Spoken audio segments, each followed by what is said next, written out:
কিন্তু শাশুড়ি মায়ের জামাইয়ের জন্য ডাল পুরি বানিয়েছি।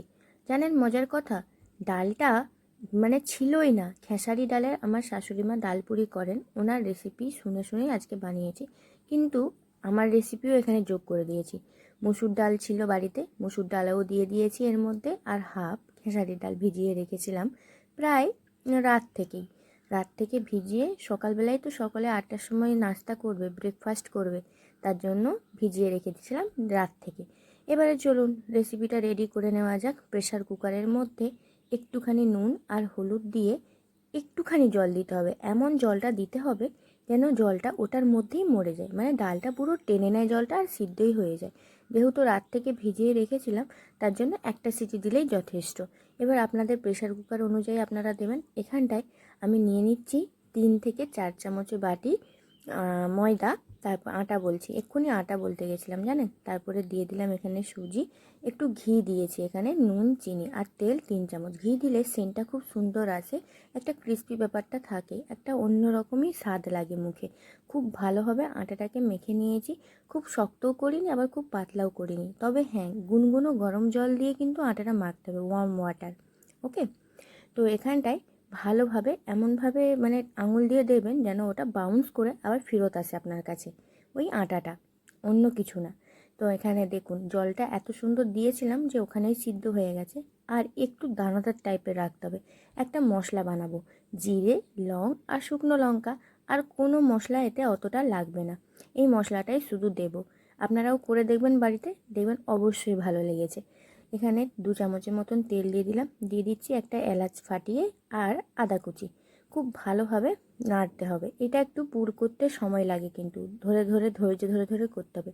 পুরটা যখন হালকা স্মেল আসবে, জলটা শুকিয়ে যাবে পুরটা থেকে, তখন এখানে দিয়ে দিতে হবে ওই জিরে ধনে গুঁড়োটা। ধনে তো দেইনি। তারপরে দিয়ে দিচ্ছি এখানে পেঁয়াজ, লেবুর রসটা অবশ্যই মনে করে দেবেন। আর চিলি ফ্লেক্সটা আমি পরে কেন অ্যাড করলাম, ছেলেগুলো যে খাবে তার জন্য। একদম ঝুরি ভাজার মতন করে নিয়েছি, দেখুন ঝুরো ঝুরোভাবে, ঝুরি ভাজা না মানে ঝুরো ঝুরোভাবে ডালের পুরটাকে বানিয়ে নিয়েছি। আর কি, এভাবে পাতলা করে চারিদিকটা বেলে, মাঝখানটা একটু মোটা রাখলেও চলবে, দিয়ে এরকম মুড়ে নিলাম। যখন বেলবেন না ইকুয়ালি চারিদিকটা দেখবেন সমান হয়ে গেছে, এরকম পাতলা টাইপের, যেমন ওই যে পিঠে বানাই না পৌষ পার্বণে, সেই রকম টাইপের। তো এখানটায় খুব ভালোভাবে ভিতরে বেশি করে পুর ঢুকিয়ে ঢুকিয়ে করলাম। আমার শাশুড়ি মা বলছে যখন এতে পুর দেওয়া হয় বাইরে আমরা ডাল পুরি খাই, তাতে পুরি দেখা যায় না, বেশ ডাল পুরিটার মধ্যে অনেকটা কিন্তু পুর আছে। ঠিক আছে, এটা আমার শাশুড়ি মা আমাকে বলছিল। শাশুড়ি মায়ের মুখ থেকে যদি বলা যায় এই যে নাম সুনামটা, এটা কিন্তু অসাধারণ লাগে, তাই না? অন্য শাশুড়ি মারা কিন্তু এত সুনাম করে না। যদি সুনামটা পেয়ে যায় তাহলে ভাববেন যে হ্যাঁ শাশুড়ি মায়ের তাহলে বিরাট পছন্দ হয়েছে। সত্যিই কিন্তু আমি তবে পুর ভরা জিনিসগুলো খুব ভালো বানাতে পারি, কেননা আমি ওটা পাতলা করে ভেড়ে পুরটাকে ভর্তি ভর্তি দিই। এবার পুর ভরা কোনো আলুর পরোটা বলুন, ডাল পুরি বলুন, এটা আবার পাতলা না বেশি করে পুর না দিলে তো খেতেই ভালো লাগবে না। দেখুন ইকুয়ালি কি সুন্দর স্প্রেড হয়ে গেছে। আপনারা, আমি যখন বেলছি তখনই বুঝতে পারবেন যে কত সুন্দর একটা স্ট্রাকচার এসে গেছে, বেলনের সময় চারিদিকটা স্প্রেড হয়ে গেছে পুরটা ভিতরে। তো এখানটায় তেলটা আমি গরম করে নিলাম।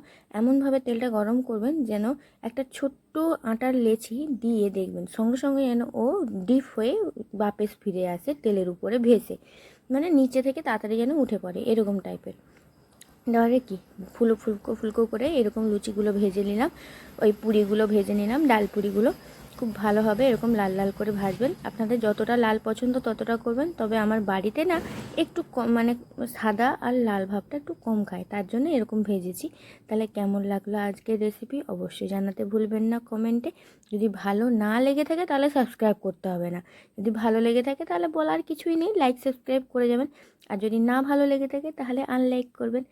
তাহলে বলুন আজ থেকে বানাচ্ছেন তো ডালপুরি? অনেক দিন কিন্তু আমাদের বাড়িতেও খাওয়া হয় না ডালপুরি, তার জন্য আমার বরমশাই বলছে অনেক দিন না ডালপুরি করো না, করো না একদিন ডালপুরি। মায়ের হাতে ডালপুরিটা খেতে মন যাচ্ছে, কিন্তু শাশুড়ি মা তো এখন করতে পারে না, তাই জন্য আমি ডালপুরিটা বানিয়ে নিলাম আর সস দিয়ে সার্ভ করেছি।